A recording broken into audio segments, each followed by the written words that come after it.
안녕하세요. 저는 30대 중반의 남성입니다. 요즘 처가랑 정말 돌이킬 수 없을 만큼 사이가 멀어졌습니다. 제 친구가 그래도 어른인데 좋게 타일러서라도 해결해야 되지 않겠냐는 헛소리를 하길래 제 삶을 한번 이렇게 조언해보고자 보내봅니다.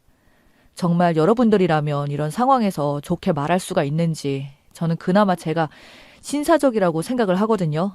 제 이야기를 말씀드리자면 저는 20대 때부터 재테크를 참 좋아했습니다.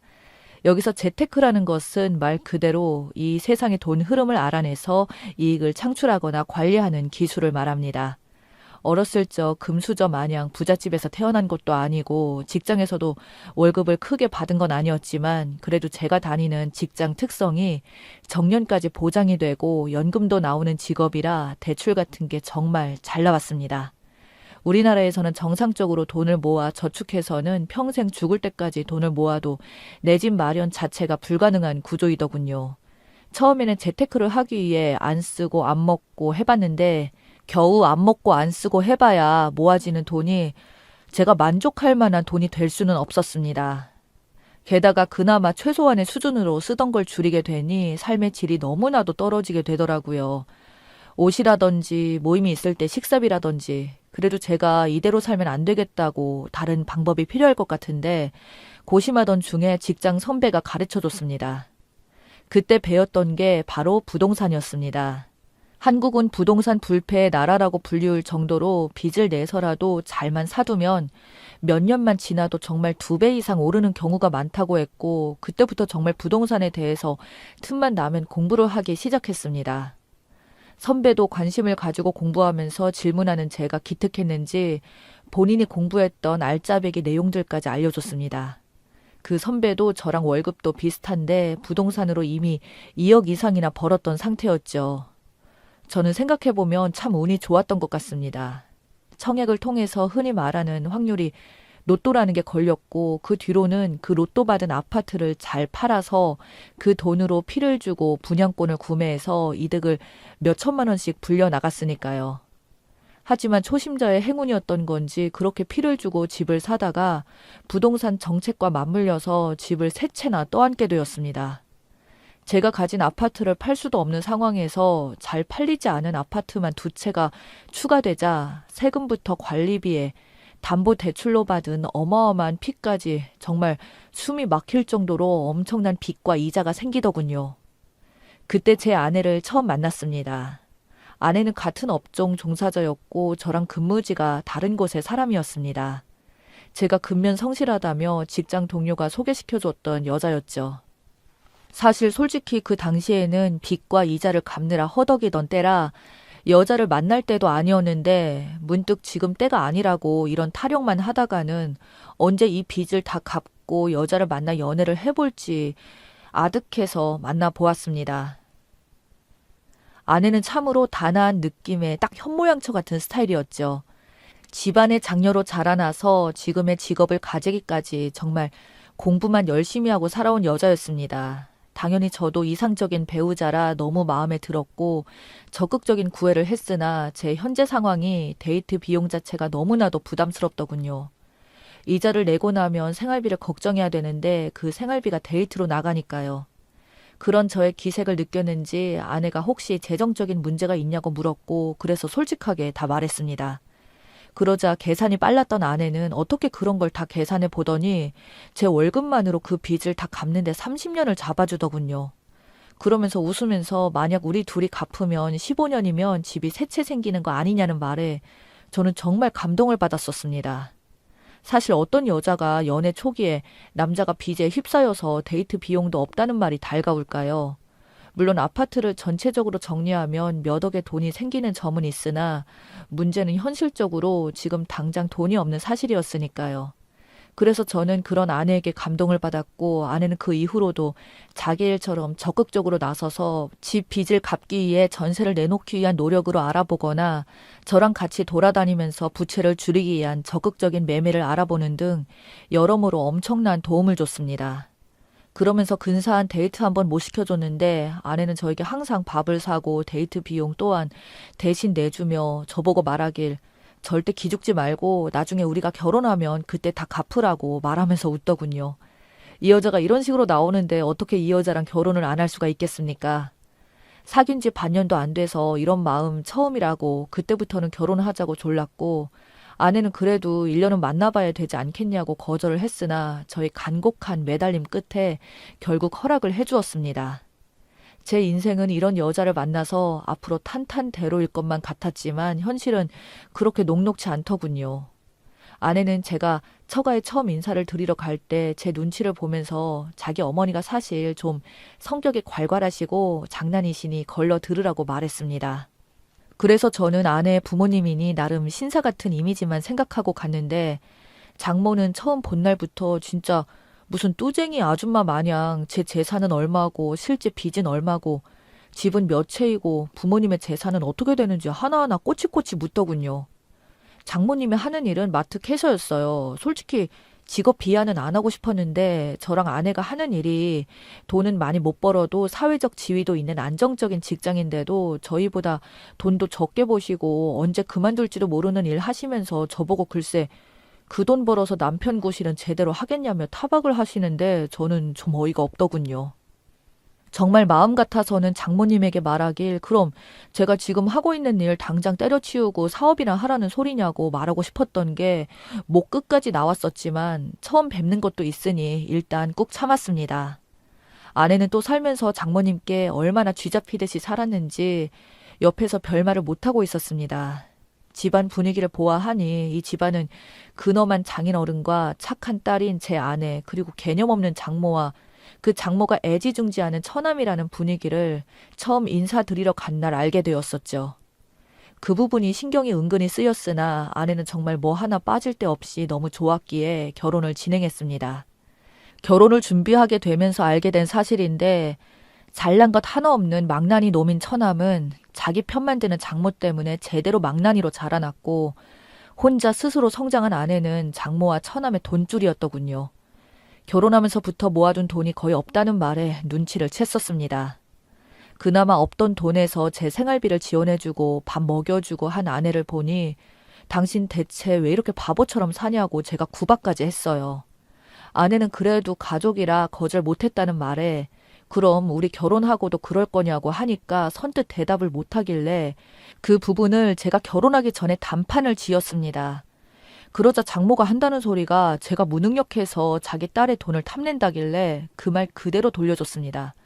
장모님이 무능력하셔서 열심히 자립해야 되는 딸의 돈 지금까지 탐내고 사셨으면 이제는 놓아주라고 했어요. 그 말에 아주 집안이 그냥 발칵 뒤집히며 난리가 났었지만 장인어른께서는 저를 보며 장모가 말이 좀 지나쳤으니 사과하라고 말씀하시면서 이어서 말씀하시길 장모와 처남에게는 더 이상 출가 외인인 아내의 돈을 탐하지 말라고 이 시간 이후부터 탐하는 순간 이 집구석의 모든 재산은 제 아내의 명의로 모두 돌리겠다고 말을 하니까 다들 불만투성이인 얼굴로 일단락 지어졌습니다.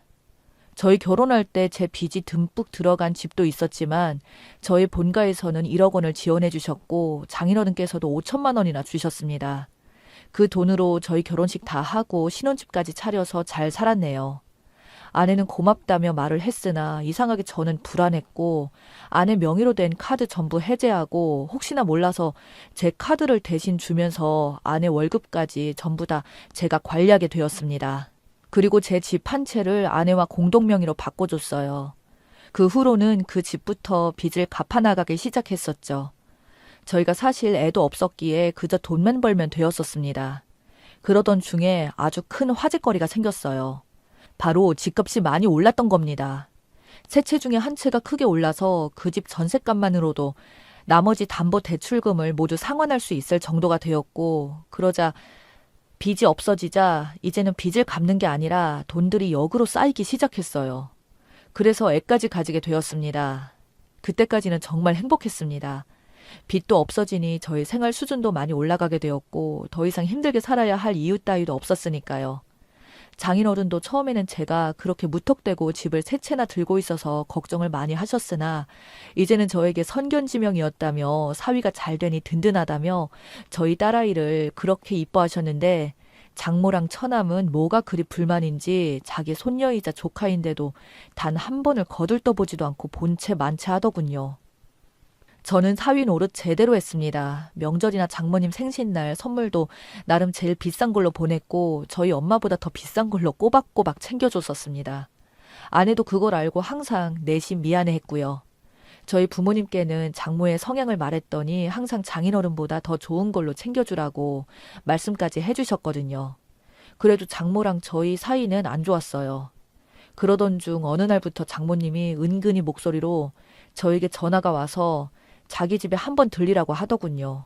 생각해 보십시오. 5년이 넘는 기간 동안 손녀가 태어나도 연락 한 번 없던 인간이 어느 날 갑자기 저희 엄마 마냥 제 몸을 극진히 걱정하며 날 잡고 자기 집에 와서 맛있는 거 먹으라고 말을 하는데 그게 마냥 좋게 들리겠습니까?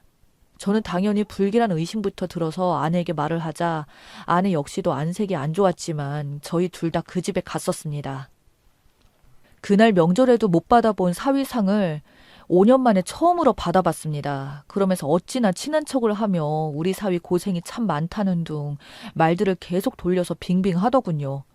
분명히 뭔가 요구하고 싶은 게 있구나라는 걸 직감적으로 느꼈습니다. 그렇게 한참을 본심을 감추고 저의 칭찬을 늘어놓던 장모가 슬슬 본심을 드러내더군요. 처남이 곧 결혼을 한다는 겁니다. 그런데 처남이 그 새색 씨한테 자기 집이 있다고 이미 큰 소리를 뻥뻥 쳐놨다더군요.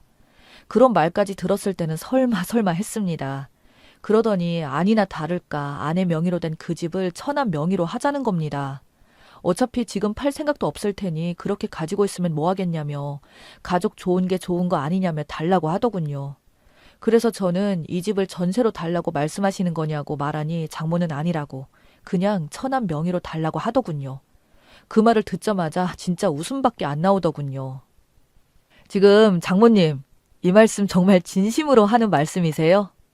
라고 웃으면서 말하니까 장모는 갑자기 기분이 팍 상했다는 표정을 짓더니 장모가 말하는데 그 웃음은 뭐냐고 말을 하더군요. 그래서 저도 정말 말 같은 이야기면 저도 진지하게 듣겠는데 제가 대체 왜 처남 결혼하는데 저희가 피땀 흘려 번 돈을 줘야 하냐고 되물으니 솔직히 그거 피땀 흘리지 않지 않았냐고 어쩌다 운 좋게 아파트값 올라서 대박 맞은 거면 도와줄 겸 줘도 되지 않냐며 갑자기 고래고래 소리를 지르더군요.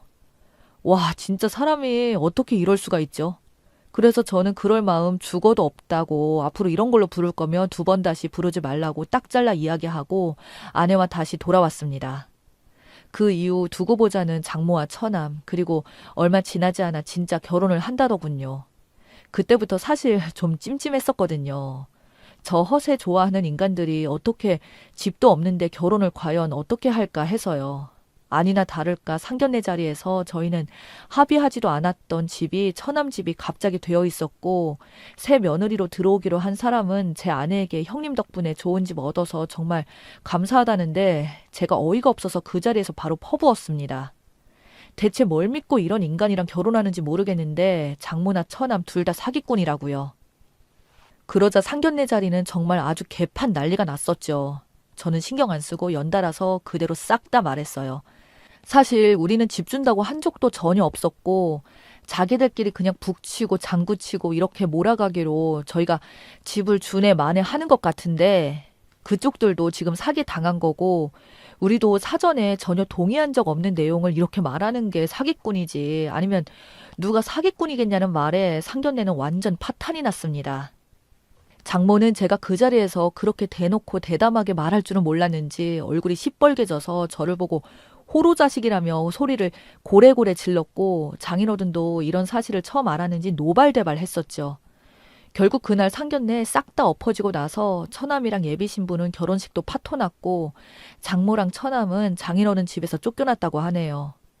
그 이후로도 장모와 처남에게서 제 아내한테 온갖 협박이 적힌 문자가 왔었고 전화까지 하길래 저는 아내 휴대폰까지 바꿔줬습니다. 그리고는 처남과 장모한테 한 번 더 이딴 식으로 연락하면 바로 경찰에 신고해서 부모 자식 간의 연까지 끊어버리게 할 거라니까 그제서야 좀 잠잠해지더군요.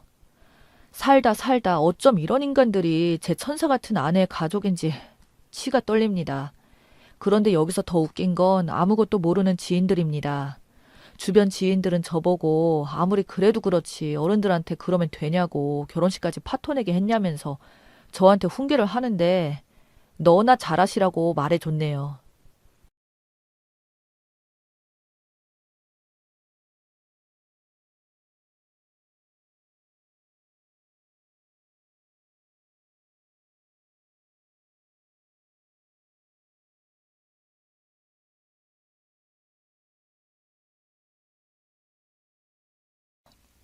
30대 초반의 여자입니다. 전 남자친구는 제가 대학을 갓 졸업할 때 만나서 연애했던 남자입니다.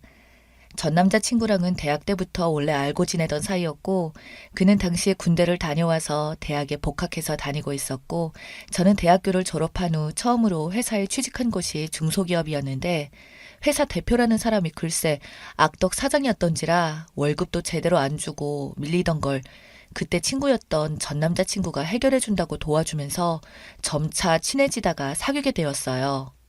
그러면서 자기는 공무원 시험을 준비할 거라고 하더군요. 솔직히 저희 학교가 그렇게 좋은 학교도 아닌데 행정고시를 준비한다고 하던 남자친구를 보며 걱정도 참 많이 되었습니다.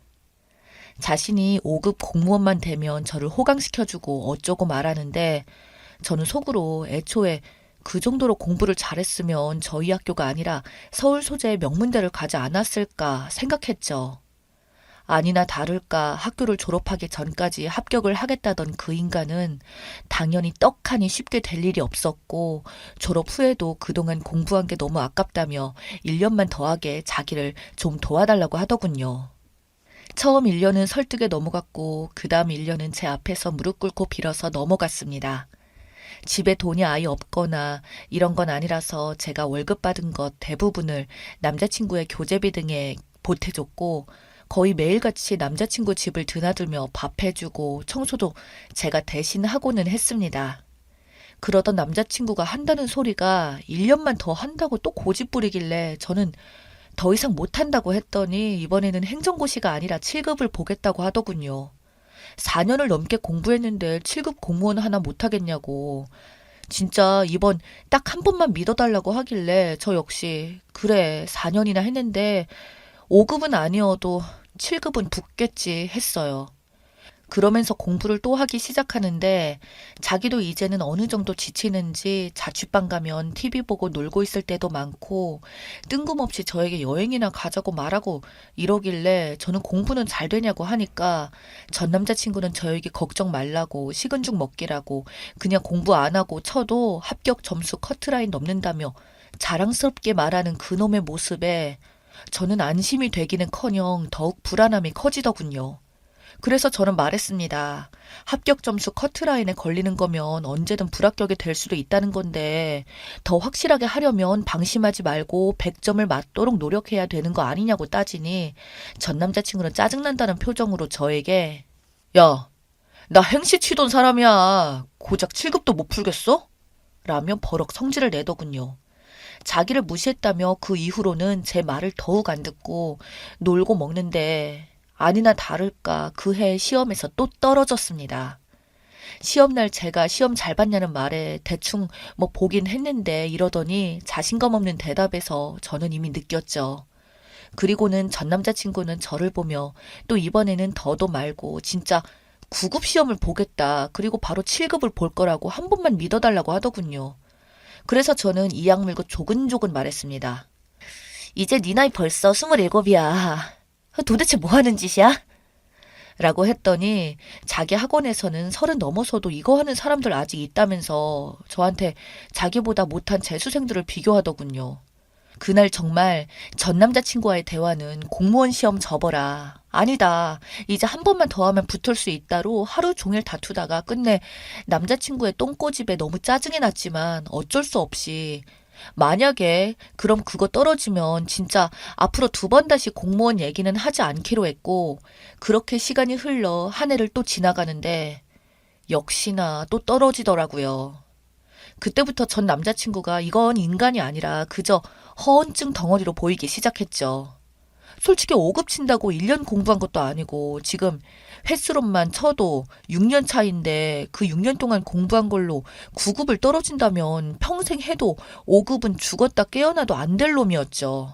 남자친구가 이제는 모의고사가 몇 점이라는 말도 이제는 안 믿었고, 제가 그래서 닥치는 대로 그냥 앞으로 일이나 하라며 소리 지르고 말하니 전 남자친구는 제 눈치를 보며 고작 한다는 일이 28살의 편의점 아르바이트였어요. 그거 도대체 왜 하냐고 하니까 저한테 미안해서 적게라도 돈 벌면서 거기서 앉아있는 시간도 많으니 공부는 계속 할 거라고 하더군요. 그래서 저는 제대로 된 직장을 들어가야지 편의점 아르바이트 하기엔 이젠 나이가 많지 않냐니까 전 남자친구는 돈 벌어서 공부를 계속 하겠다는데 뭐가 문제냐고 했었죠. 그러더니 천운이 있었는지 진짜 어느 정도 실력은 있었는지 그 해에는 9급 공무원 시험에 합격했습니다.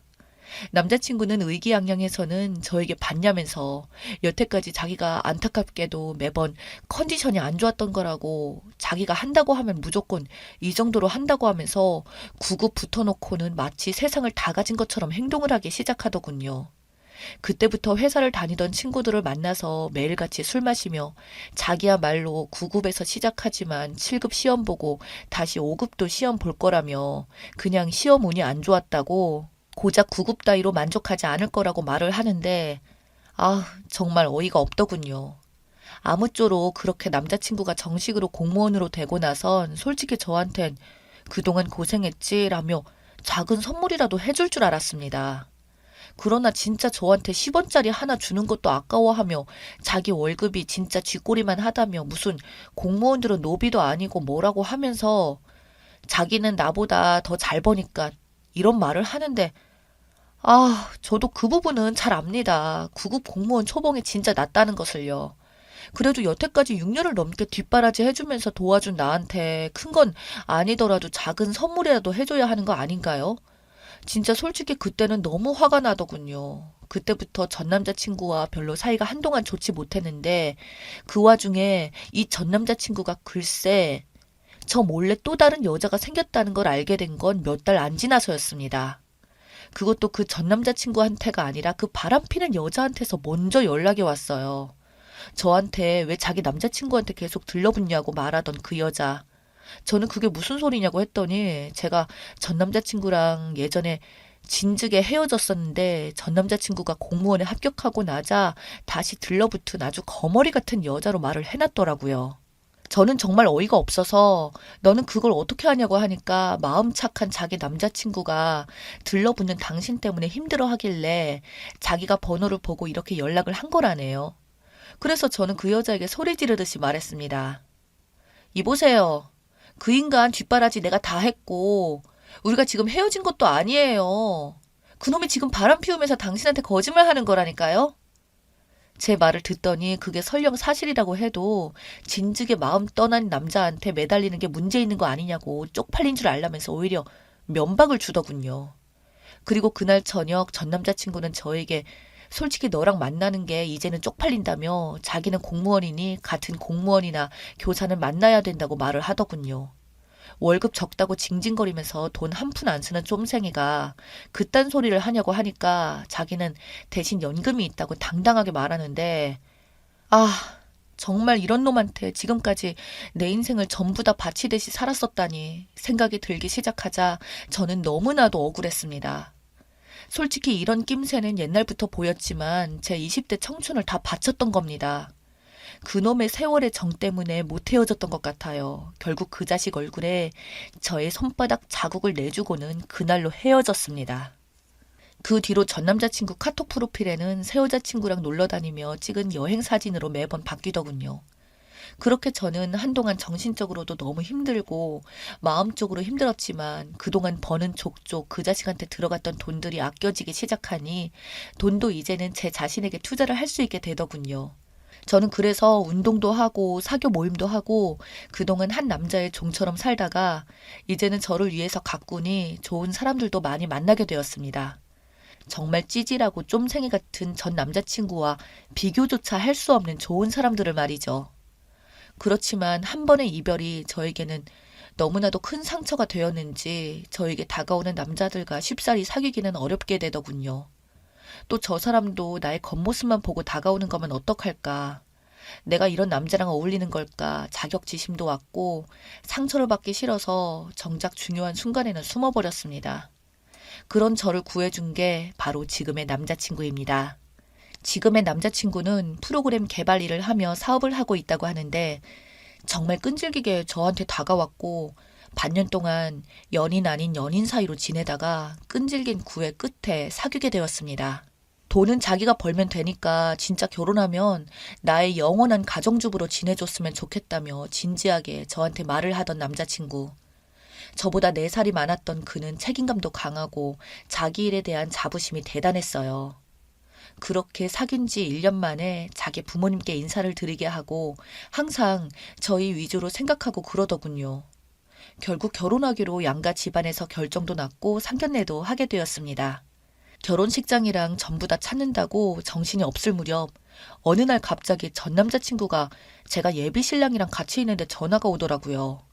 제 예비신랑은 옛 남자친구도 이미 다 알고 있었기에 저보고 그냥 한번 받아보라고 해서 받았더니 저에게 전 남자친구는 잘 지내냐며 이리저리 뜬구름 잡는 소리나 하다가 저에게 본론으로 말한다는 소리가 자기 결혼하니까 결혼식에 오라는 말이었습니다.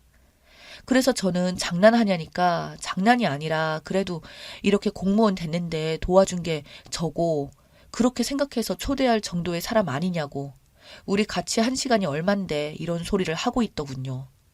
제가 순간 너무 화가 나서 그 전 남자친구 놈이랑 다투듯이 통화로 말을 하고 있는데 예비신랑이 저에게 다가와서는 대신 전화기를 받더니 우리도 결혼하는데 잘 되었다고 저희도 갈 테니까 그쪽도 오라고 말하자 전 남자친구는 갑자기 당황한 듯이 말을 더듬더군요. 그렇게 전화를 끊고 나서 저보고 왜 이런 놈한테 쩔쩔매냐고 말하고 그렇게 며칠 뒤에 전 남자친구의 결혼식을 찾아갔었죠. 저한테 욕하던 그 여자랑 용케도 잘 만나서 결혼까지 하더군요. 식장에서 이야기를 들어보니 둘 다 공무원이라면서 웃고 있던 전 남자친구한테 제 예비신랑이 다가가니 진짜 겉보기에도 차원이 다르더군요. 예비신랑이 차고 있던 시계부터 옷을 훑어보는 전 남자친구는 이분이 제 남자친구냐고 묻자 맞다고 하니 제 예비신랑이 저희도 곧 결혼한다고 그때 반드시 오라고 말했고 전 남자친구는 얼굴에 썩은 미소를 띄우며 물론 가야죠. 우리 지연이 결혼식인데. 라고 꼴에 자존심은 있어가지고 센 척하던 전 남자친구를 보니 웃기지도 않더군요.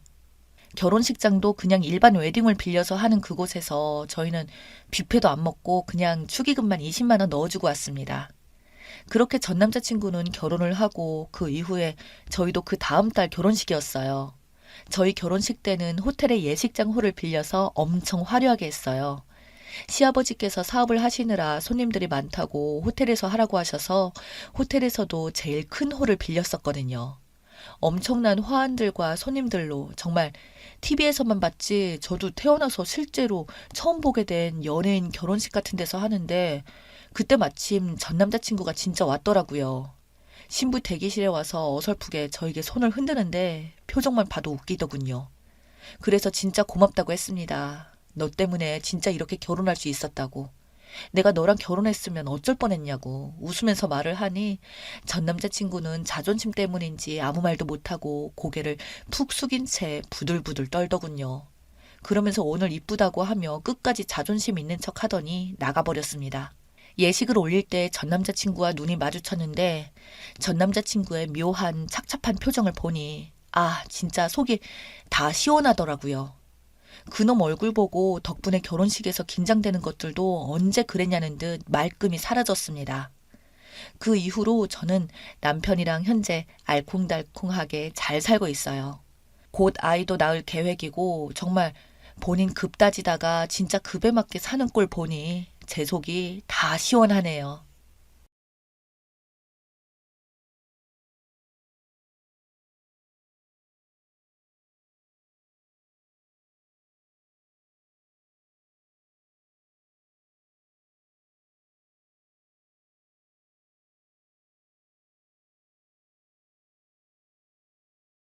결혼하신 분들이 많이 계신 이곳에 제가 사연을 올리는 이유는 다름 아닌 새언니 때문입니다.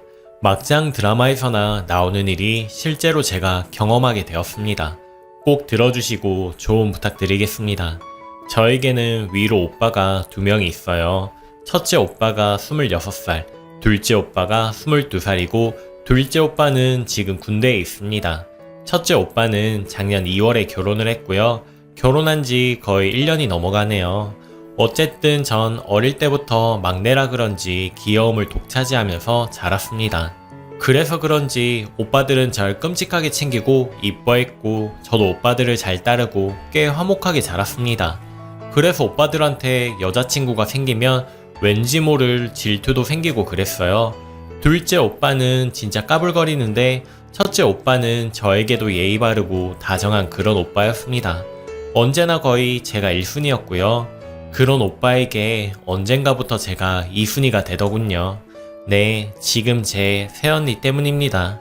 오빠는 제가 고1 때쯤 새언니를 만났고 2년을 연애하고 결혼하게 됐습니다. 근데 문제는 처음 오빠가 부모님께 새언니 소개하기 전에 저랑 둘째 오빠를 먼저 소개해 줬었거든요. 그때부터였습니다. 가족 레스토랑 같은 데에서 처음 만났는데 첫 이미지가 진짜 누가 봐도 천상 여자인 거 아시죠? 같은 여자가 봐도 되게 청순하고 이뻤습니다. 질투는 났는데 그래도 오빠가 진심으로 좋아하니까 나도 아주 친해져야겠다는 생각으로 먼저 말도 걸고 그랬죠. 오빠들 있을 때는 호호 이제 아가씨라고 불러야겠네요. 귀여운 동생인 것 같아서 좋다. 이런 식으로 이야기하며 저에게 호감을 보였기 때문에 첫 만남은 꽤 화목한 분위기였습니다. 근데 작은 오빠가 친구랑 약속이 있다고 먼저 가버리고 셋만 남았는데 큰 오빠가 전화통화한다고 나가버리고 둘만 남은 상황이 되었죠. 전 초면이고 어색해서 괜히 배부른데 계속 무언가를 먹고 있었습니다. 근데 갑자기 새언니가 그러다 더 돼지 되겠네요. 그만 먹어요. 라고 하더라고요. 전 순간 제 귀를 의심했습니다. 장난으로 하는 말인가 생각을 했는데 비꼬는 듯한 말투여서 새언니를 한번 쳐다봐줬죠. 제가 한창 공부할 시기여서 되게 통통했었는데 제 약점을 딱 찌른 새언니 때문에 순간 열이 받았는데 초면이고 하니까 그냥 웃고 넘어갔습니다. 제가 좀 통통하죠. 대학 가서 뺄 거예요. 이랬더니 아 그러세요? 뺄 수 있으려나? 장난이에요. 뭐 빼면 지금보다는 낫겠네요. 이러면서 슬금슬금 제 열을 뻗치게 만드는 겁니다. 어이가 없어서 잠시 넋 놓고 있는데 오빠가 왔습니다. 전 감정이 상해서 수저 탁 놓고 핸드폰만 만지작 거리고 있었더니 큰 오빠가 막 더 먹으라고 왜 이렇게 표정이 안 좋냐 이러면서 걱정하는 거예요. 전 그냥 아무 말도 안 하고 있었죠. 그랬더니 새언니가 에이 아가씨도 다 컸는데 무슨 걱정이야. 알아서 다 먹는 거지.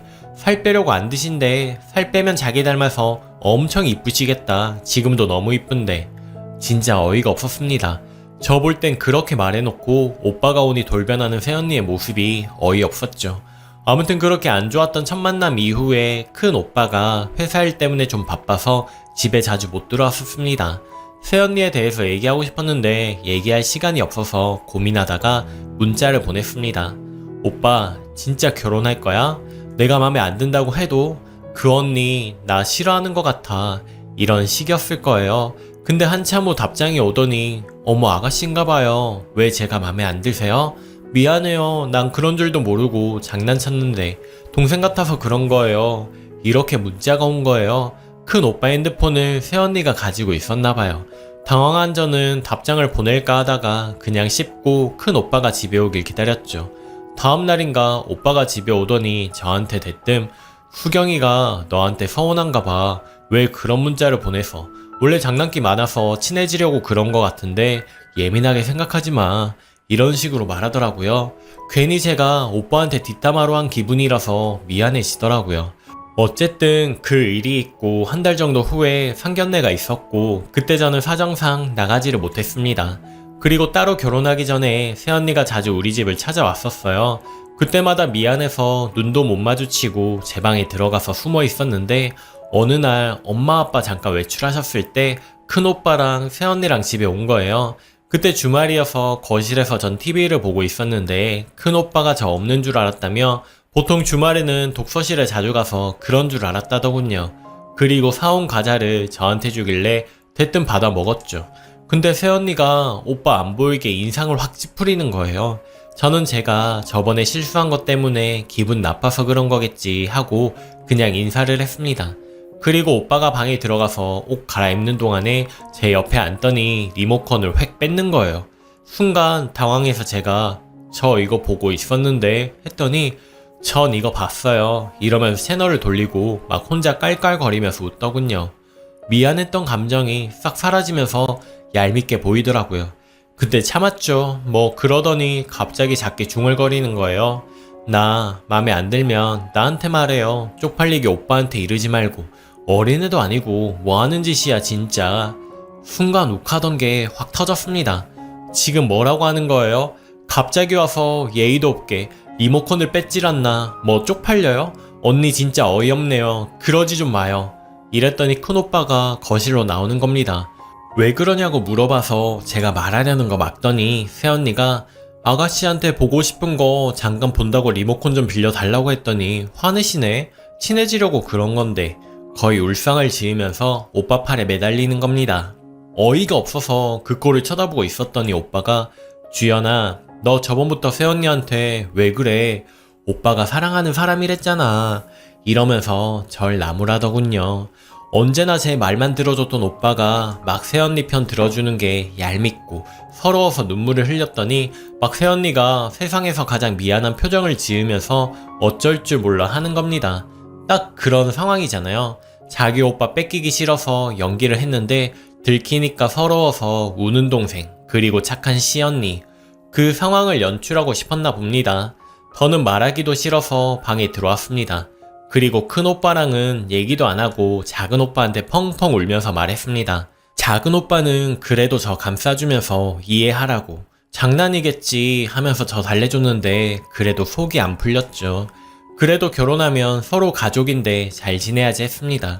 그리고 어찌어찌 결혼식이 끝나고 오빠는 첫째고 부모님 모시고 살고 싶다면서 분가는 안 한다고 오빠 방에 신혼방을 차리고 들어와서 살았습니다.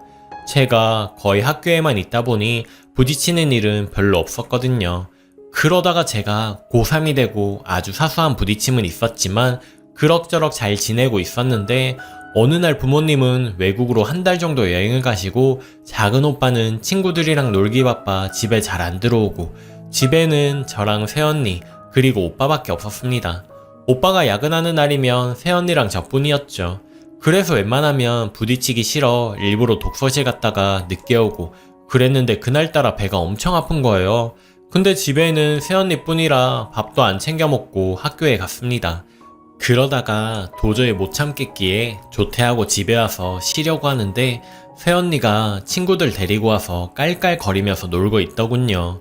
아픈데 시끄러우니까 좀 짜증이 나서 저 아프니까 방에 들어가시면 안 돼요 이랬더니 친구들 앞에서 야 우리 아가씨가 이런다?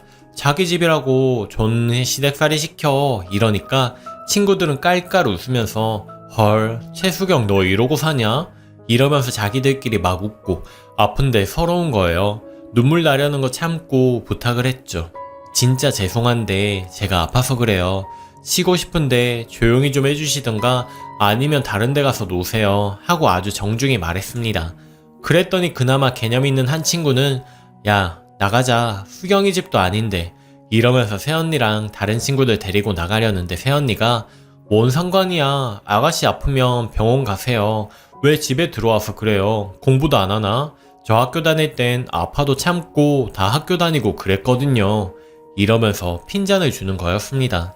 하필이면 아플 때 부모님도 없고 둘째 오빠는 연락도 안 되지 첫째 오빠는 어차피 새언니 편이고 그게 너무 서러워서 방에 들어와서 문 닫고 울었습니다. 울고 나니까 머리까지 어지러우면서 토할 것 같고 막 그러더군요. 열도 나는 것 같고 그래서 결국 작은 오빠한테 전화를 했는데 전화를 안 받아서 큰 오빠한테 전화를 했습니다. 그랬더니 새언니한테 말해놓을 테니 같이 병원 가라더군요. 제가 짜증내면서 됐다고 참을 거라고 그랬죠. 그때까지도 친구들 집에 데려다 놓고 깔깔거리면서 놀고 있더랍니다. 저 밥도 못 먹은 거 알면서 자기들끼리 피자다 족발이다 다 시켜서 시끄럽게 떠드는데 머리가 찌끈거리더라고요. 어쨌든 잠에 겨우겨우 들었는데 주위가 시끄러워서 깼더니 새언니 친구들이 제 방에 들어와서 제 화장품이랑 옷가지들을 만지고 있는 거예요. 그래서 제가 뭐예요? 남의 것 왜 만지고 그러세요? 이랬더니 아, 저 옷에 뭐 좀 묻어서 그러는데 수경이가 좀 아무거나 입으라던데. 무슨 소린가 하고 봤더니 얇은 새언니 옷이 안 맞아서 그 친구한테 새언니가 제 옷 중에 하나 골라 입으란 식으로 말했다더군요. 진짜 이거 무슨 경우인지 개념이 안드로메다로 탈출했나 싶더군요.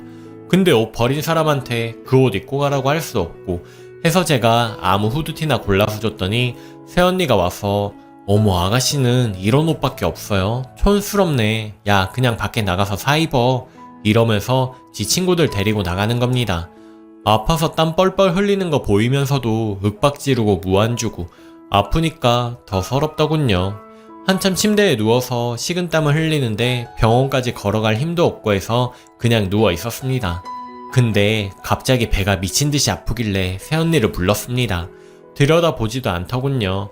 그래서 더 크게 불렀는데도 방에 들어갔는지 오질 않았습니다.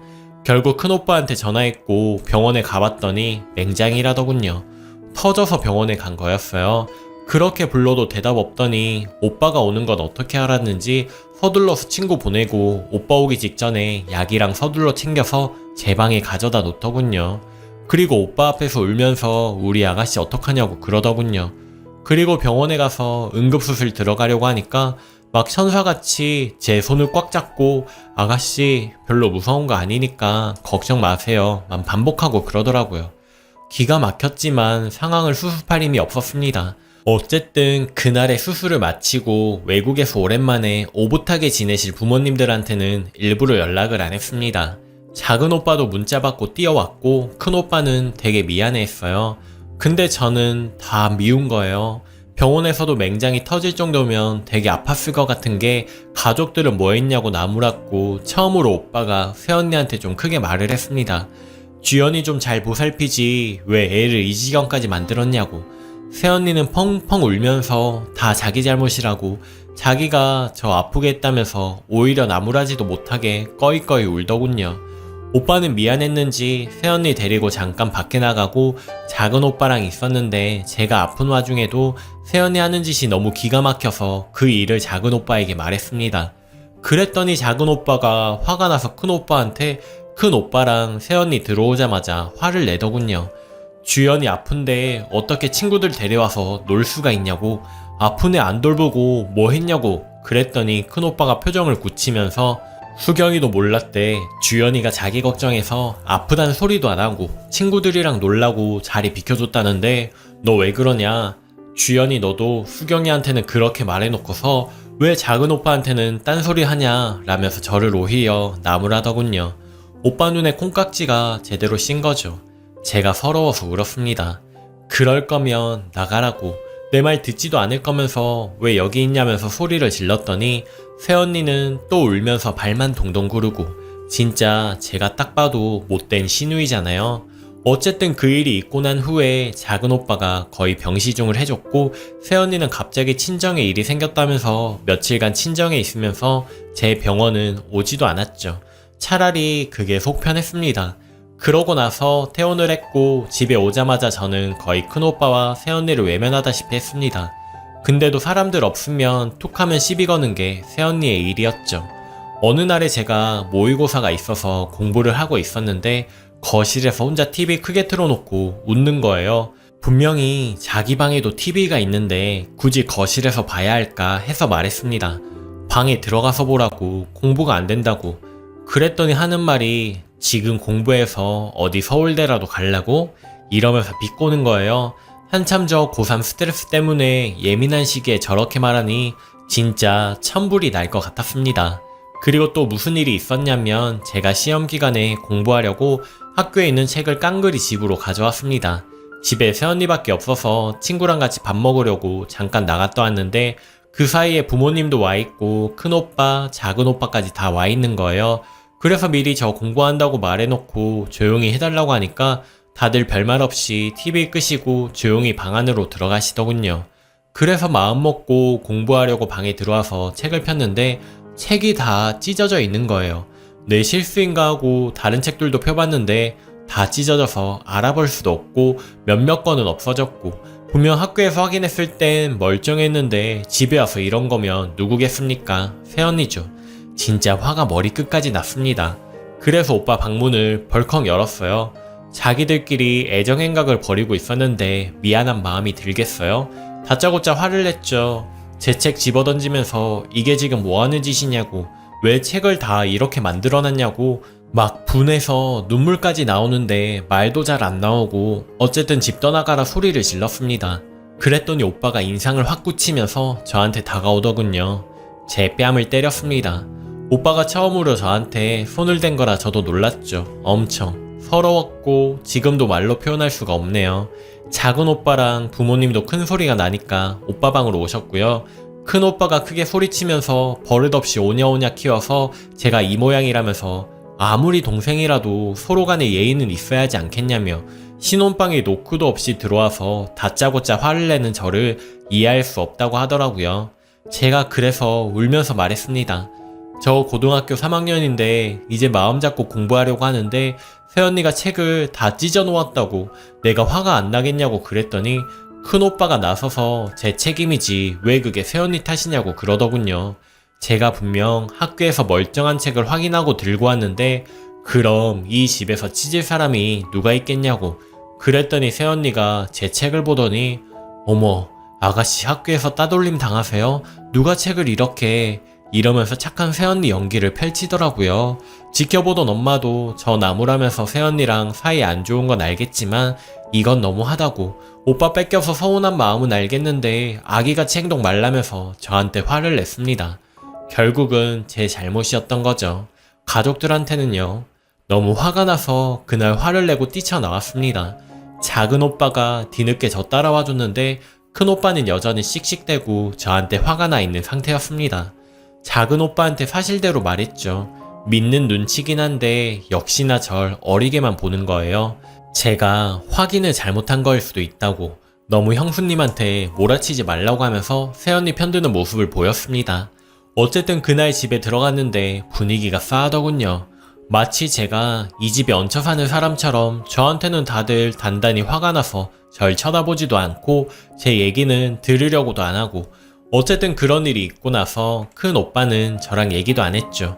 제가 새언니의 등에 날개를 달아준 꼴이 됐고요. 아 그리고 녹음기 이야기하실 것 같은데 1년이 넘게 같이 살면서 제가 왜 생각을 안 해봤겠습니까? 그날도 저랑 새언니만 집에 있는 상황이었는데 자기 혼자서 라면을 끓여 잡수시고 계시더군요. 따로 녹음기 살 돈은 없어서 핸드폰으로 녹음 버튼 눌러놓고 새언니가 또 비꼬길래 처음부터 말하는 거 녹음하고 있었더니 새언니가 갑자기 제 후드 주머니에서 핸드폰을 꺼내더니 이런 거 녹음해요? 와 대단하네 이러면서 녹음한 거 삭제해놓고 제 방으로 가서 mp3랑 녹음되는 기기 같은 거 싹 다 부셔버렸습니다. 물론 제 핸드폰도요. 어이가 없었죠. 어떻게 알았는지. 새언니가 결국 먼저 부모님께 제가 고등학교 3학년 스트레스 때문에 방에 있는 물건이랑 싹 다 부셔버렸다는 식으로 말을 해놨더군요. 부모님은 그 말을 믿으셨고 다시 사주는 것 따윈 기대도 안 했죠. 그리고 얼마 후에 화장실에서 새언니가 통화하는 걸 들었습니다. 수다를 떨다가 그 미친애 조그만 게 기어 오른다니까 지가 씨누이면 다야. 내가 하는 거 녹음까지 하고 있더라. 근데 나 괴롭히는 거 진짜 재밌어. 대충 이런 내용이었습니다. 저 진짜 태어나서 한 번도 이런 취급 받아본 적이 없습니다. 제가 왜 미운 건지 너무 궁금해서 어느 날은 속 시원히 얘기해보자고 말했습니다. 언니는 왜 내가 밉냐고 왜 괴롭히냐고 그랬더니 괴롭힌 적 없다면서 아가씨가 그렇게 생각하면 미안하다고 그러면서 온갖 불쌍한 척을 다 하는 거였습니다. 그러면서 손에 꺼내든 게 녹음기. 진심 닭살 돋았습니다. 세상에 이렇게 무서운 사람이 있구나. 제가 평소에도 흥분하면 소리가 커지고 쏘아 붙이는데 거기에다 녹음이 된 거예요. 저 혼자만 된 거죠. 그걸 큰오빠한테 언니가 들려줬고 전 그날 이후로 집에서 동생 취급, 딸 취급도 못 받았습니다. 아무리 미워도 같은 혈육인데 큰오빠는 나를 엄청나게 미워했고 부모님도 고3이라고 오냐오냐 해줬다며 새언니 편을 들기 일쑤였습니다. 그나마 제 편이었던 작은 오빠마저 군대에 가버리고 저는 그렇게 맨날 당했어요. 그리고 한창 더울 때쯤에 다같이 식탁에 모여서 밥을 먹는데 새언니가 입덧을 했습니다. 결국 임신이었고 그때 이후로 새언니는 절 대놓고 부려먹기 좋은 핑곗거리가 생긴 거죠. 전 찬밥 신세가 됐죠. 자기 속옷 빨래조차 나한테 맡겨놓고 자기는 허리 아프다며 집안일에서 손을 떼고요. 부모님 없을 때는 물건 같은 거 저한테 괜히 툭툭 던지는데 아령 같은 걸 좀 치우라면서 툭 던졌다가 제 발가락이 부러졌습니다. 근데도 참고 살았죠. 왜요? 전 찬밥 신세니까요. 절대 제 말 안 들어주거든요. 정말 이걸 어떻게 해명하나 싶고 모든 가족들이 저를 불신하게 되니 점점 제가 이 상황에 포기를 하는 것 같았습니다. 또 그만큼 외적으로는 새언니 완전 1등 신부감, 1등 며느리예요. 우리 부모님한테는 어찌나 잘하는지 새언니가 쇼핑몰에 친구랑 동업하는데 돈 생길 때마다 꼬박꼬박 부모님 용돈 챙겨드리고 여행 보내드리고 선물 다 사다 바치고 수능 보는 날 아침에도 그랬습니다. 그날 아침에 배가 아프다며 아기 잘못된 것 같다고 난리를 쳐서 저 밥도 못 먹고 도시락도 못 사간 채 수험장 혼자 찾아갔습니다. 다른 친구들은 부모님들이 데려다주고 든든하게 아침까지 챙겨 먹고 나왔는데 저는 새언니의 연기인지 진짜인지 아무래도 연기겠죠. 멀쩡하다가 갑자기 엄마가 더 챙겨주려고 하니까 아프다고 하는 거 보면 아무튼 그 깨병 덕분에 쫄쫄 굶은 채로 빵 하나 챙겨가서 수능 보고 왔습니다. 열받아서 쓰려니 더는 생각이 안 나네요. 그래도 속풀이 할 곳을 찾아서 참 다행입니다. 생각나는 일이 있으면 바로바로 적을게요. 추가. 답답해서 쓴 글이었는데 이렇게 댓글이 많이 달릴 줄 진짜 몰랐습니다. 댓글 중에 제일 많은 말이 녹음해라, CCTV를 설치해라 등이었는데요. CCTV는 힘들 것 같고 녹음을 다시 해볼까 생각했습니다. 최근에 있었던 일 올려볼까 해서 다시 글을 쓰네요. 예전에 새언니 보기 싫어서 억지로라도 나가고 했었는데 요샌 그냥 방문 잠그고 살고 있습니다. 저번 주에 작은 오빠 휴가 나왔을 때 제가 오빠한테 다 말을 했습니다. 지금까지 있었던 일 울면서 믿어달라고 도와달라고 작은 오빠도 제가 연기하는 거 아니라고 생각했는지 한참을 생각하다가 부모님께 가서 말씀을 드렸습니다. 새언니가 마침 일 때문에 잠깐 자리를 비운 사이라서 작은 오빠랑 저 부모님 이렇게 앉아서 얘기를 했습니다. 엄마랑 아빠는 도저히 이해가 안 된다는 눈치셨어요. 제가 울면서 제 상황 힘들다고 털어놓으니까 조금은 마음이 기운 듯한데 아무리 봐도 부모님 눈에는 새언니가 그럴 사람이 아니라고 보이나 봐요. 제가 오해한 게 있지 않겠냐는 생각을 계속 하시더라고요. 그래서 제가 지금까지 썼던 일기장이랑 다 보여드렸습니다. 다이어리에 하루에 한 번씩 꼭 쓰는 편인데 거의 하루도 빼지 않고 새언니 얘기했죠. 그제야 좀 믿는 눈치셨어요. 자세하게 얘기를 해보래서 상황 설명을 드렸습니다. 오빠가 새언니를 처음에 소개해준 날부터 나 수술했던 날까지 친구들 데리고 와서 저 무안 주고 떠들었던 것, 그리고 발가락 부러진 것도 제 실수가 아니라 새언니가 던진 아령에 맞아서 그런 것까지라는 거. 부모님 되게 심각해지셨는데 새언니가 말을 잘 해놨더라고요. 자기가 친구들 데려온 건 웹 디자인이랑 모델이랑 불러서 쇼핑몰 구상 때문에 부른 거라고 그랬다더라고요. 제가 보기엔 그저 친구들이랑 수다 떨고 놀기 바빴는데 말이죠.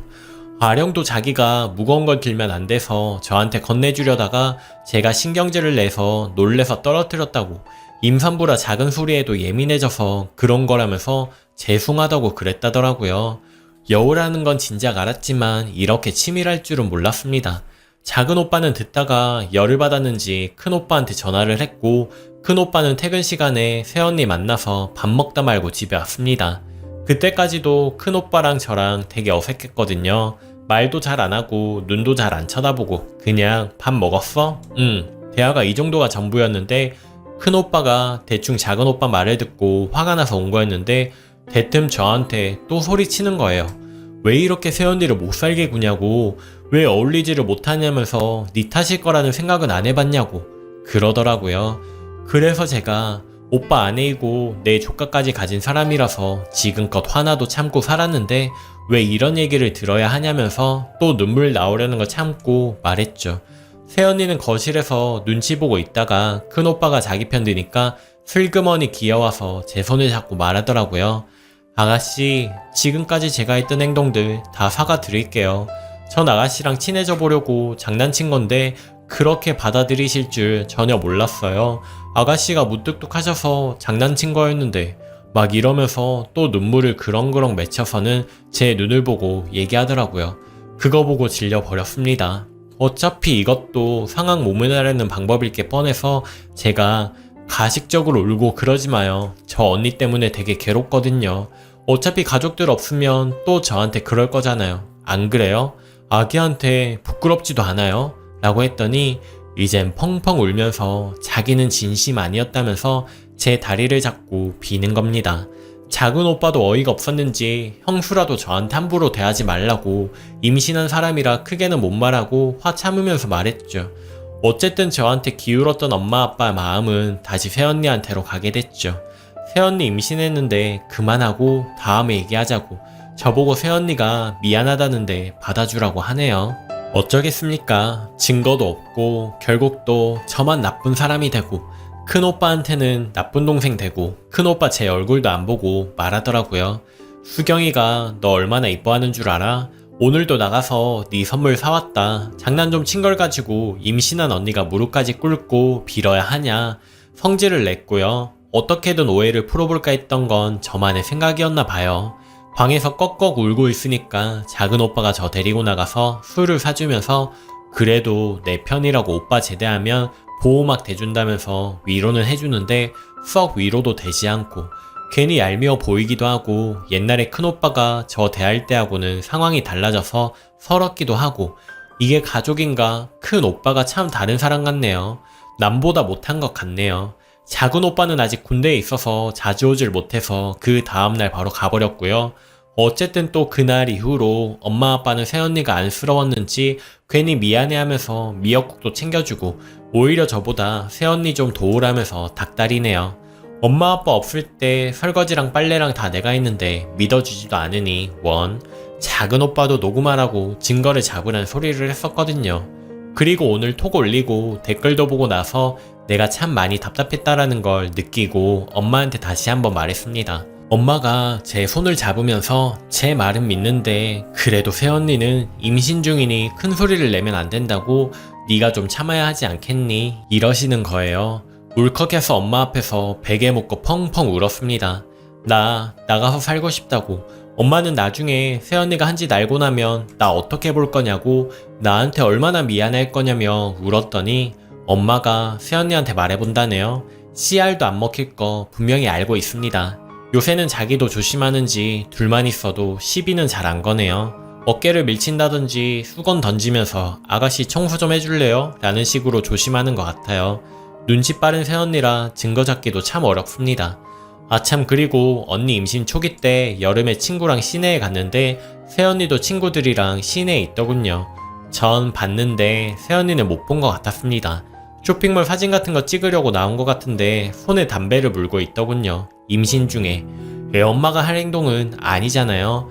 큰 소리에도 예민하다면서 좋은 것만 보고 좋은 것만 먹어야 한다면서 제가 못 본 척 할까 하다가 친구들도 있고 용기 좀 나서 새언니한테 갔더니 새언니 깜짝 놀라면서 담배를 손으로 튕기더라고요. 새언니 지금 임신 중인데 뭐 하시는 거예요? 이랬더니 태연하게 뭐가요? 아가씨는 친구들이랑 마저 노세요. 이러고 휙 가길래 오빠한테 다 말할 거라고 했더니 과연 믿어줄까요? 이러고 제 친구들이랑 휙 가버리더라고요. 제 친구들 말로만 들었지 직접 보고는 놀라 자빠지더군요. 뭐 저런 사람이 다 있냐면서 친구들한테 부탁할까도 했지만 제 말도 안 믿어주는 우리 부모님이 과연 제 친구들 말을 믿어줄까 하는 생각에 접어뒀습니다. 저도 곧 녹음이랑 해볼 생각이에요. 뭘 하면 참 티나는 성격이라 잘할 수 있을는지는 모르겠는데 나중에 우리 오빠한테도 이럴 것 같아서 꼭 시도해볼게요. 그리고 후기 남길게요. 갓 20살 시누이의 신세 한탄 들어주셔서 너무 감사하고요. 다시 한번 말씀드리자면 이걸 지연해서 저에게 무슨 이득이겠습니까? 귀찮을 뿐이죠. 생각해보면 저도 이런 일 당하기 전에는 분명 꾸며낸 이야기일 거다라고 생각했을 것 같네요. 그래도 제가 받는 고통은 이해까진 바라진 않아도 거짓으로 치부해버리진 마세요. 재수하느라 친구들도 다 떠나간 마당에 딱히 털어놓을 것도 기댈 곳도 없었으니까요. 가능한 한 내일이라도 당장 시도해볼게요. 새언니가 눈치를 안 챘으면 하는 바람이네요. 후기. 뭐부터 써야 할지 모르겠네요. 글 올린 이후로 접속도 못할 만큼 많은 일이 있었네요. 그동안 참 많이 힘들었어요. 혼자 소갈이하고 끙끙 앓는 편이라 친구들한테도 힘든 내색 잘 표현하지도 못하고 살았는데 글을 쓰고 나니 용기도 생기고 이대로는 더는 안 되겠다는 생각이 들었습니다. 제가 여기에 글을 올리게 된 계기가 이런 제가 답답하고 불쌍해서 어떻게든 조언과 힘을 좀 얻고자 올린 거였는데 참 잘한 일이라는 게 생각이 먼저 드네요. 글을 올리고 나서 어떻게 해야 할까 엄청나게 고민을 했습니다. 제가 무슨 행동을 하던지 티가 참 많이 나서 혼자 방에서 수백 번 연습을 했고요. 새언니가 언제 어디서 저한테 무슨 짓을 할지 몰라서 mp3 2대 친구한테 부탁해서 녹음 버튼 누르고 이틀 동안 지죽은 듯이 있었습니다. 문제는 오늘 터졌네요. 아니 새벽이니까 어제죠. 작은 오빠가 점심쯤에 전화가 오더라고요. 그래서 말했어요. 어떻게든 녹음해서 증거 잡을 거라고. 더는 이렇게 못 살겠다고. 작은 오빠도 자기 통장번호랑 알려주면서 돈이라도 보태라고 힘내라고 전하더라고요. 어쨌든 금요일부터 일부러 입 닫고 가족들이든 새언니든 아무 말도 안 하고 제 방에만 갇혀서 꿈쩍 안 했습니다.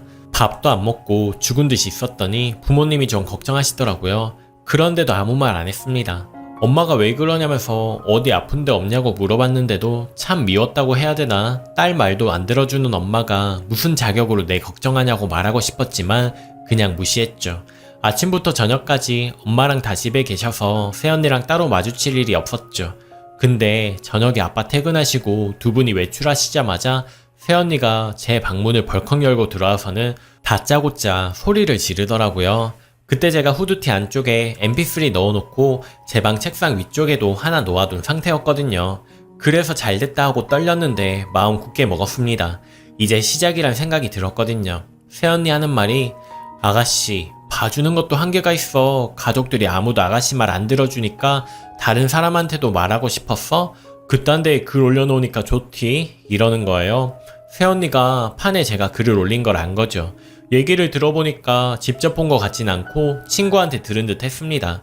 새언니 노트북은 고장나서 컴퓨터는 제 방밖에 없었거든요. 어쨌든 저는 아무 말 않고 그냥 새언니를 쳐다봤습니다. 그랬더니 녹음이라도 할 거냐고 지금도 녹음하고 있는 거 아니냐면서 제 주머니랑 뒤지는 거예요.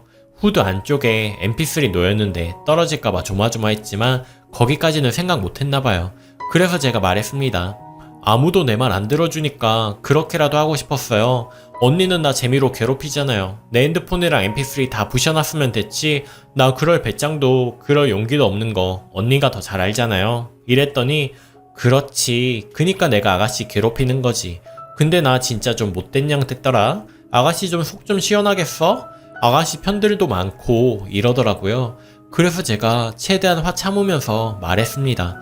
언니, 우리 이제 그만해요. 내가 잘못된 거 있으면 다 고칠 테니까 괴롭히지 좀 말아요. 나중에 그러다가 아기까지 잘못되면 제 탓할 거예요. 그건 당연한 거 아니야? 아가씨가 날 좀 열받게 했어야지. 그렇게 말씀하시면 안 되죠. 임신했으면서 담배 피우고 술 먹고 그게 아기 망칠 거라는 생각은 안 해봤어요? 오빠도 언니 담배 피우는 거 알아요? 어머, 내가 언제 담배를 폈다고 그래? 그럼 저번에 나랑 마주친 건 뭔데요? 우리끼리인데도 계속 발뺌할 거예요? 아, 내가 담배를 피든 말든 술을 처마시든 아가씨가 뭔 상관이세요. 그리고 나 절대 분가 안 할 거니까 우리 평생 이렇게 마주하면서 살게. 나 죽는 걸 보고 싶어서 이래요?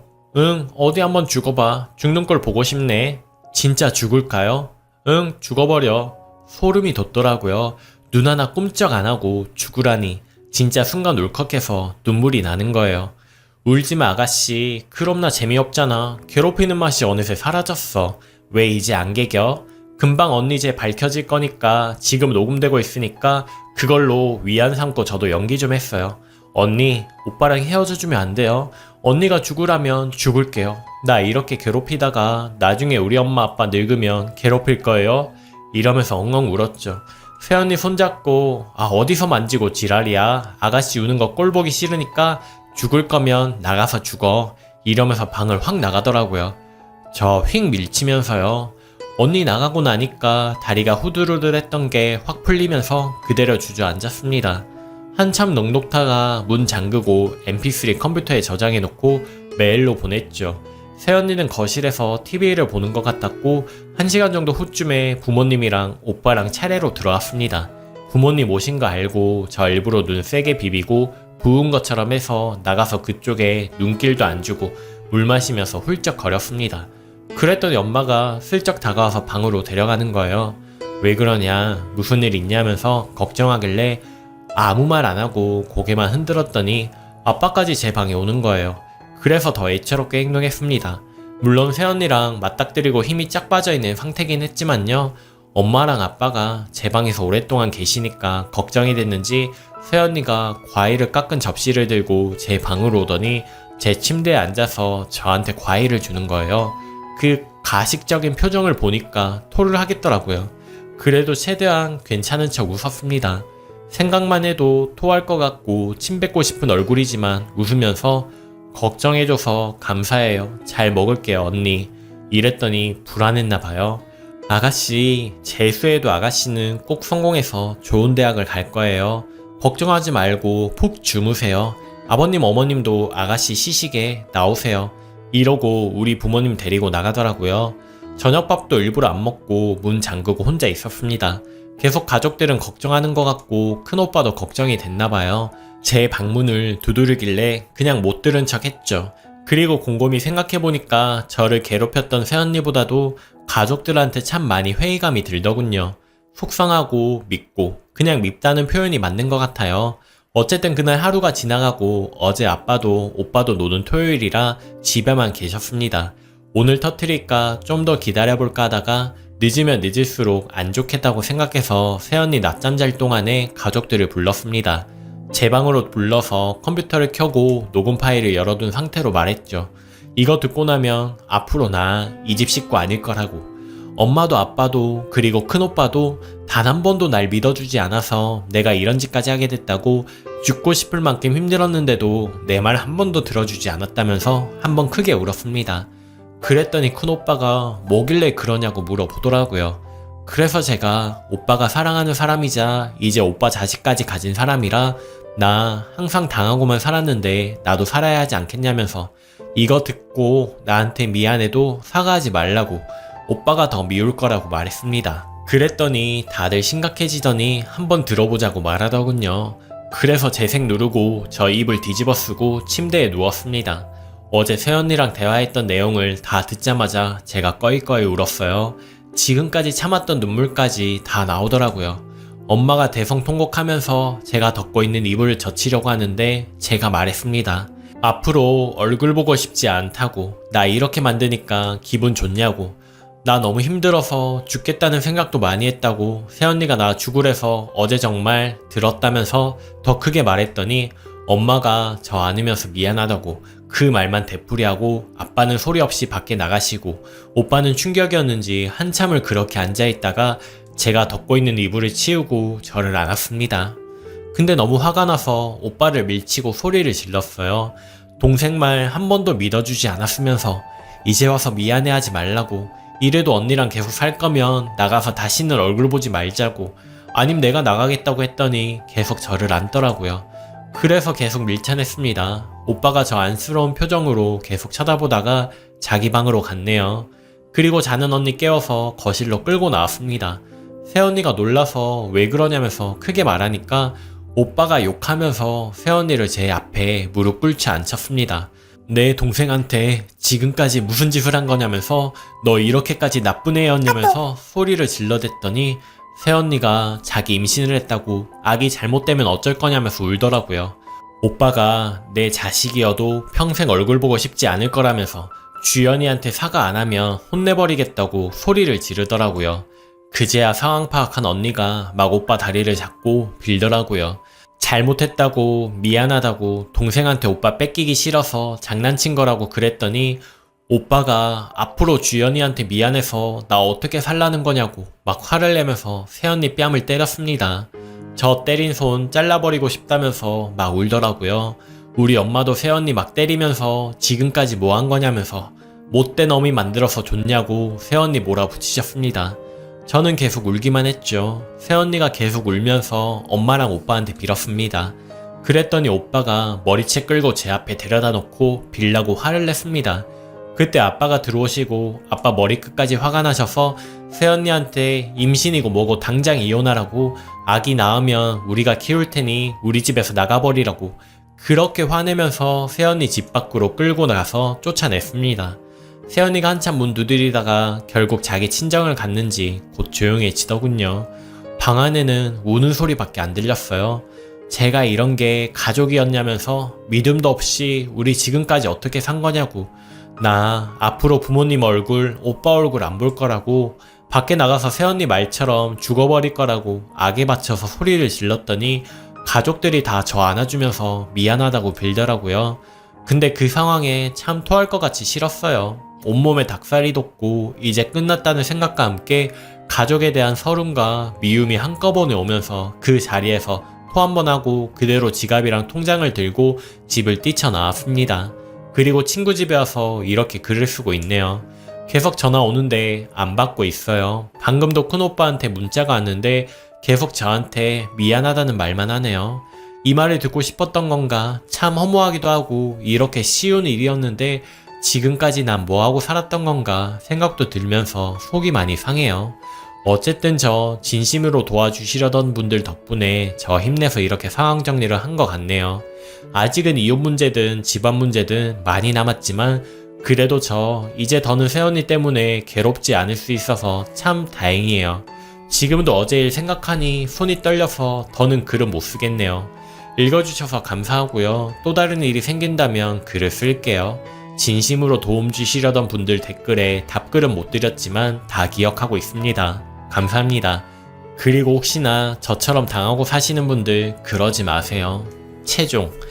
안녕하세요. 이 글을 올려야 할까 말까를 계속 고민했습니다. 지금까지 올렸던 글들로도 충분히 많은 위로도 받았고 도움도 많이 받았기 때문에 더 올리는 건 욕심일까 하는 생각이 들어서요. 그래도 후기가 궁금하다 하시는 분들도 있고 저를 위로해주시고 걱정해주시는 분들에게 그 후의 일들을 말씀드리는 게 맞는 듯 해서 이렇게 글을 또 올리네요. 진짜 일주일이 금방 가버렸습니다. 평생 지속될 것만 같았던 악몽 같은 일들이 지나갔네요.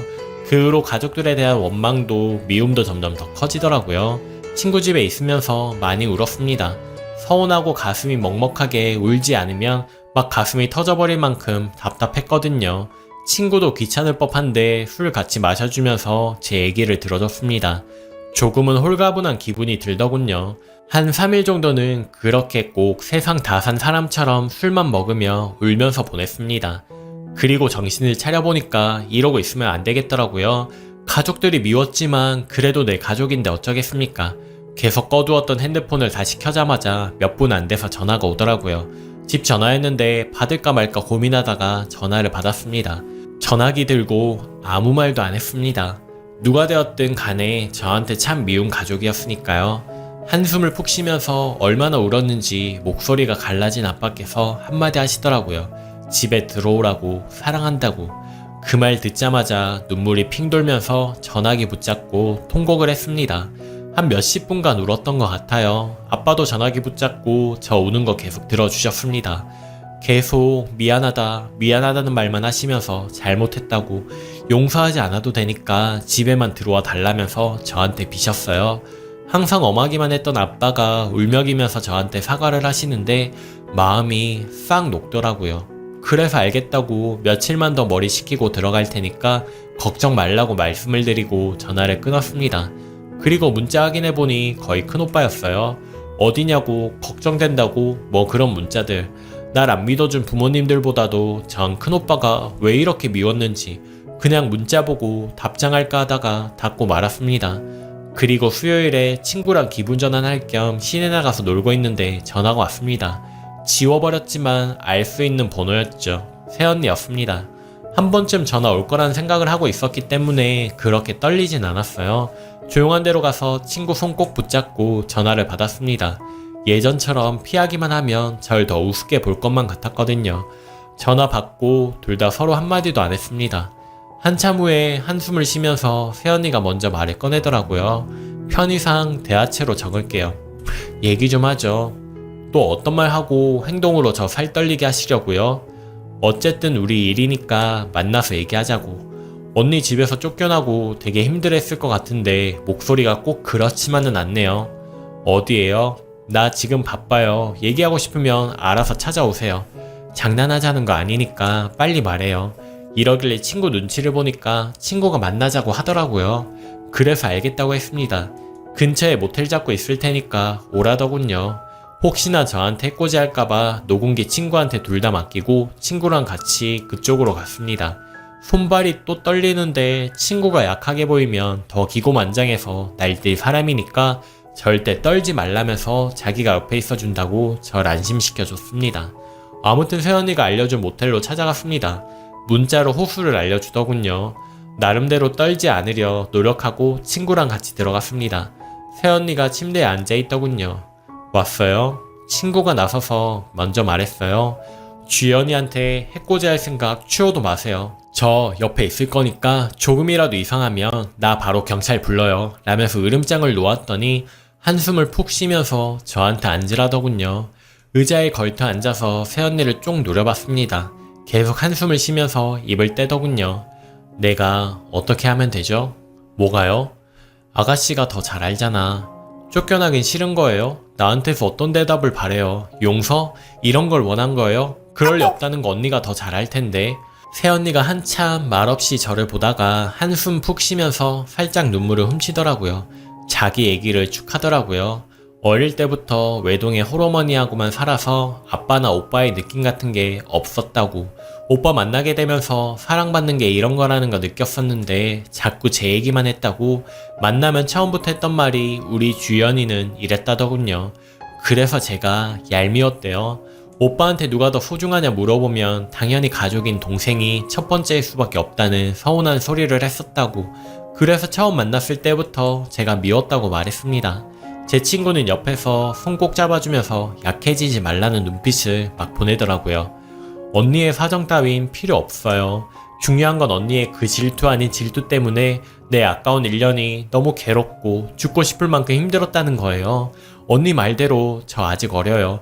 그리고 막내라 항상 양보만 받고 살아서 좀 이기적이기도 해요. 그래도 난 오빠들밖에 없어서 처음엔 언니가 생긴 것 같아 마냥 좋기도 했어요. 근데 그런 생각했던 저를 지금은 때려버리고 싶을 만큼 믿고 저주해요. 제가 받는 상처를 한 번이라도 생각해 봤으면 언니 이렇게까지 저한테 독하게 못 굴어요. 사람이 아닌 것처럼 저를 상처 입히고 찢어 죽이진 않았지만 제 마음만은 제대로 찢어놨네요. 뭐로 보상해 줄 거예요? 이랬더니 새언니가 저를 한참 쳐다보면서 말했습니다. 사랑만 받고 자란 아가씨는 잘 몰라요. 난 아직도 아가씨가 죽이고 싶을 만큼 미워. 근데 나도 사람인지라 사과는 해야겠어. 사람이긴 했나 보네요. 안 잊고 온 마음 아는데 아가씨한테 지금까지 정신적으로나 신체적으로나 내가 많이 괴롭힌 거 알고 있어. 미안해. 그거 진심이야. 받아주지 않을 거면 받지 마. 근데 나 오빠 진심으로 사랑해. 사랑해서 아가씨한테 그랬던 거라고 이해해주면 안 돼? 설마 오빠랑 계속 살 생각인 거예요? 언니 참 이기적이네요. 이기적인 건 나도 알아. 근데 나 오빠 아기도 가졌고 1년 넘게 몸 부대끼면서 살아서 근데 어떻게 헤어져. 죽어도 못해. 오빠도 그렇게 하겠대요? 라고 물어보니까 아무 말도 못하더군요. 벌 받은 거예요. 나 지금 언니 얼굴에 침 뱉고 싶어. 아니 똥물이라도 퍼부어버리고 싶은데 참고 있어요. 임신했으니까. 어쨌든 아기한테 해가 되면 안 되니까. 근데 이거 하나만 알아둬요. 언닌 엄마 될 자격도 없어. 담배가 말이나 돼요? 아기를 가지는 거 몰랐던 것도 아니고. 어쨌든 난 이혼 못해. 아가씨가 원하고 어머님 아버님이 원하신다면 나가서 살게. 분가할 테니 오빠랑 헤어지긴 하지마. 나 평생 아가씨 미워하지 않게 해줘. 언닌 끝까지 언니 생각만 하네요. 더는 얘기하기도 싫어요.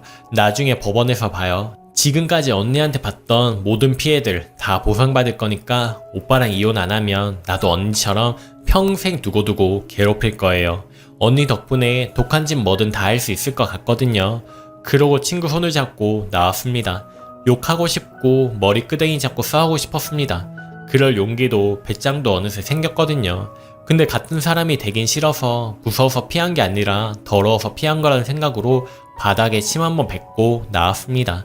그리고 그날로 집으로 들어왔어요. 엄마는 알아 누워 계시다가 저 보시고 맨발로 현관까지 뛰쳐나와 저 부여잡고 울고, 아빠는 조용히 담배 피우고 계시고 저도 끝까지 외면하려고 했는데 너무 가슴이 아파서 엄마 달래주면서 같이 울어버렸습니다.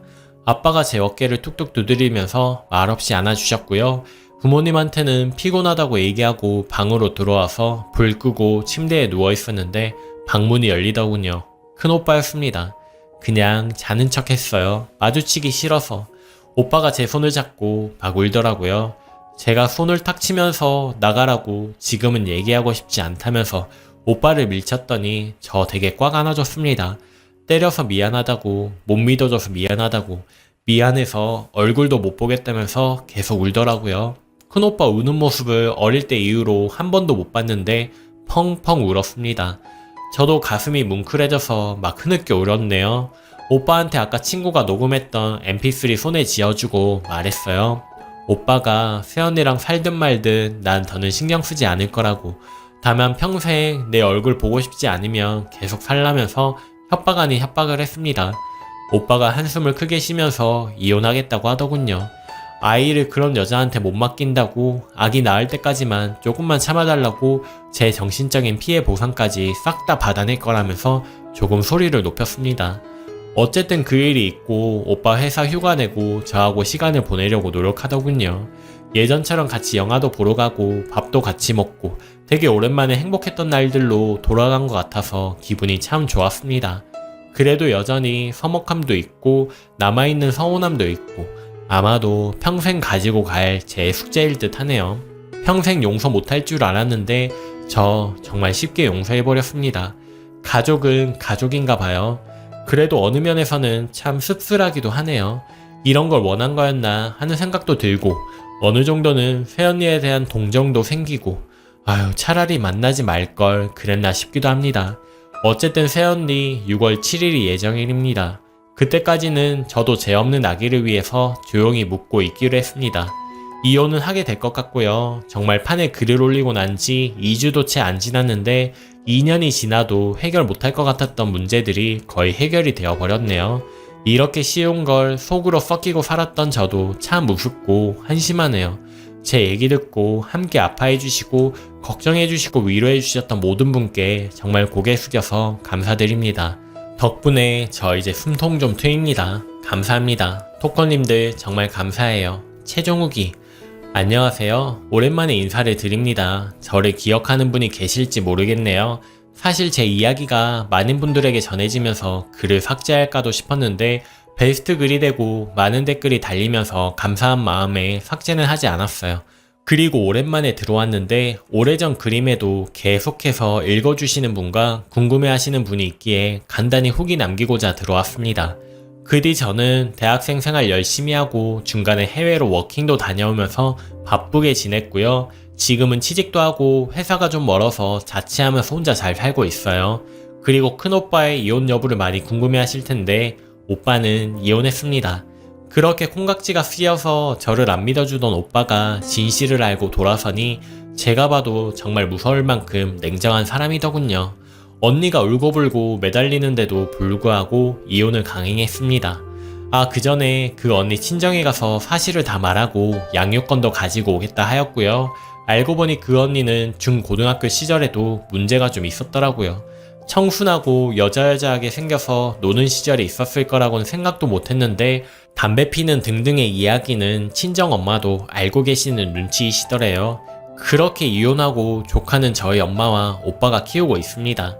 사실 저도 아기를 너무 좋아해서 좀 더 아기 때 거의 키우다시피 했는데 한편으로는 제가 사건을 만들어 이혼까지 해서 저희 조카가 엄마가 없나 하는 죄책감 때문에 미안한 마음이 많이 듭니다. 다행히 조카는 어린아이임에도 불구하고 배려심 많고 착한 아이네요. 그런 부분을 엄마를 닮지 않아서 얼마나 다행인지. 오빠가 그 사건 이후로 정말 매몰차고 빠르게 이혼을 강행했기 때문에 그 언니도 많이 충격을 받은 듯 했습니다. 본인도 다 인정하는 자기 잘못이라 소송까지는 갈 수는 없었던 것 같아요. 그래도 이혼서를 신청하는 날부터 얼마나 질척거리던지 오빠한테 술 먹고 50통 넘게 전화한 적도 있어요. 오빠가 절대로 안 받아줬지만요. 뭐 몇 번 찾아와서 대문도 두드렸지만 워낙 오빠가 차갑게 굴고 빈틈을 안 주고 본인도 제 풀에 꺾여서 포기한 듯 해요. 그리고 그 언니가 쇼핑몰을 하잖아요.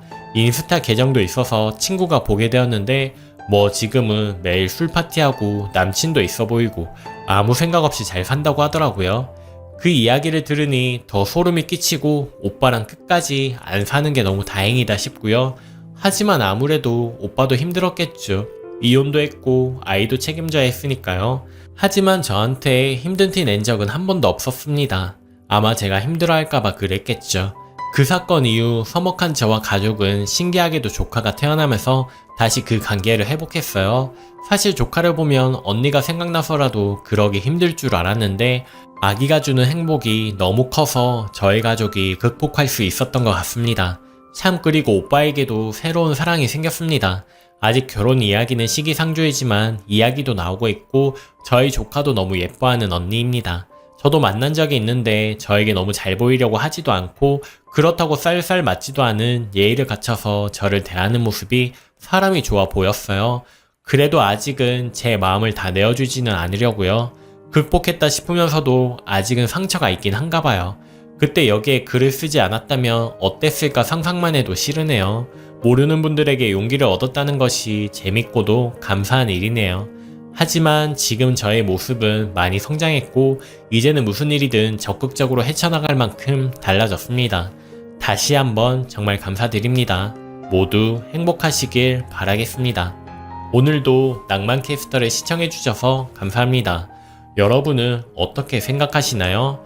저는 더 재미있는 사연으로 매일 저녁 7시 30분에 찾아뵐게요. 오늘도 행복한 하루 보내세요. 감사합니다.